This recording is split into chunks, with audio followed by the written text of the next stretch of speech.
જય દ્વારિકાધીશ મિત્રો, સ્વાગત છે આપનું નક્ષત્ર જ્યોતિષ કાર્યાલયમાં. આજે આપણે વિજયા એકાદશી વિશે જાણીશું. શું હતી રામ ભગવાનની કથા, વ્રત અને મહત્વ, ક્યારે પારણા થશે વગેરે.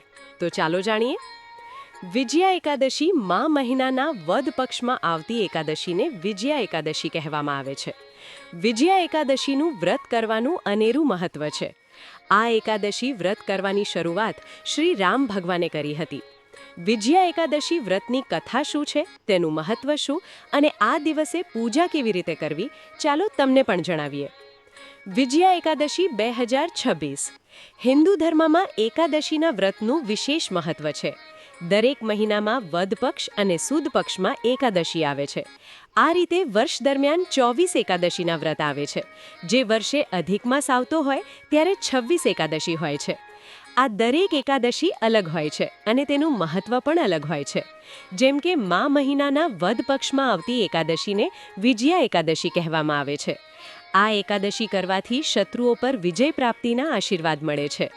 ધાર્મિક માન્યતા અનુસાર આ એકાદશીનું વ્રત કરનારને ભારેમાં ભારે સંકટથી અને ભયંકર શત્રુ સામે પણ વિજય પ્રાપ્તિના આશીર્વાદ મળે છે.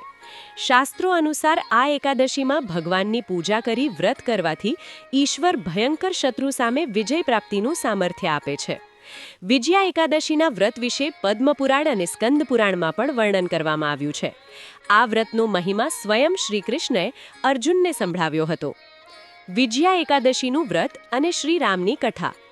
ધાર્મિક માન્યતા અનુસાર વિજયા એકાદશીના વ્રત વિશે અર્જુને ભગવાન શ્રી કૃષ્ણને પૂછ્યું હતું.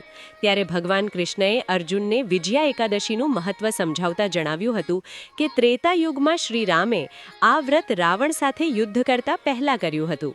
પૌરાણિક કથા અનુસાર રાવણ જ્યારે માતા સીતાનું હરણ કરી લંકા લઈ ગયો હતો ત્યારે શ્રી રામે લક્ષ્મણ, હનુમાનજી, સુગ્રીવ સહિત વાનર સેના સાથે લંકા પર આક્રમણ કરવાની તૈયારી કરી.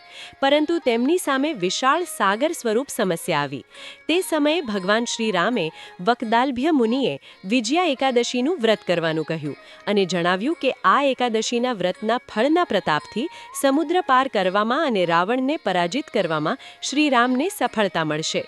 શ્રી રામે વિજયા એકાદશીના દિવસે લક્ષ્મણ, હનુમાનજી અને સેના સહિત વિધિપૂર્વક વિજયા એકાદશીનું વ્રત કર્યું હતું. વિજયા એકાદશી શુભ મુહૂર્ત. મહાવદ એકાદશીની તિથિનો પ્રારંભ 12 ફેબ્રુઆરીના રોજ બપોરે 12:22થી થશે અને તેનું સમાપન 13 ફેબ્રુઆરીના રોજ 2:25 છે. ઉદયાતી તિથિ અનુસાર એકાદશીનું વ્રત 13 ફેબ્રુઆરીએ કરવાનું રહેશે. 13 ફેબ્રુઆરીના રોજ પણ એકાદશી બપોરે 2:25 સુધી જ છે. એકાદશી નિમિત્તે ભગવાન વિષ્ણુની પૂજા કરવાનો શ્રેષ્ઠ સમય 13 ફેબ્રુઆરી 2026ના રોજ સવારે 6:48 થી સવારે 9:41 સુધીનો છે. વિજયા એકાદશીનું વ્રત કરવાથી થતા લાભ.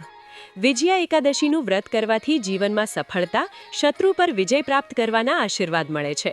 ધાર્મિક માન્યતા અનુસાર આ એકાદશી કરવાથી પૂર્વજન્મોના પાપથી મુક્તિ મળે છે. આ એકાદશી કરવાથી જાતકને જીવનના દરેક ક્ષેત્રમાં સફળતા મળે છે. સફળતાના માર્ગમાં વારંવાર જો બાધા આવતી હોય તો વિજયા એકાદશીનું વ્રત વિધિપૂર્વક અચૂક કરવું જોઈએ. વિજયા એકાદશી ઉપવાસ પારણા. ઉપવાસના પારણા બીજા દિવસે 14 ફેબ્રુઆરી સવારે 7 વાગ્યાથી 9:14 વાગ્યા સુધી કરી શકશો.